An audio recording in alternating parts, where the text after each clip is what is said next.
Vortex Simulator Test 1 ถ้าใครบอกว่าประเทศไทยไม่มีทอร์นาโดวันนี้เราจะทำให้ดู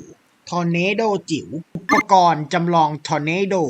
สำหรับจำลองทอร์เนโด กว่าน้ำเจาะรู ทุกคนรู้ไหมว่าประเทศเราเนี่ยมันเกิดมัลติวอลเทคเช่นเดียวกันกับเอลเรโนมามากกว่า1ครั้งแล้วนะผมเคยเห็นในคลิป2ครั้งแต่มันบันทึกแค่ครั้งเดียวเองมีพายุอีกหลายลูกให้เราไปตรวจสอบแต่วันนี้เรามาจำลองทอร์นาโดในขวดกันใครชอบทอร์นาโดต้องลองทำดูนะกลับมาที่อุปกรณ์ทีนี้เราก็จะได้ในลักษณะนี้นะ เราสามารถใส่เศษกิ่งไม้ใบหญ้าเพื่อสังเกตความปั่นป่วนของมันได้ด้วยนะครับหรือบางคนอาจจะใส่ฉลามให้มันกลายเป็นชาร์กเนโดใครรู้จักบ้าง เวลาเราพลิกลงเนี่ยอากาศมันจะรีบแย่งเข้า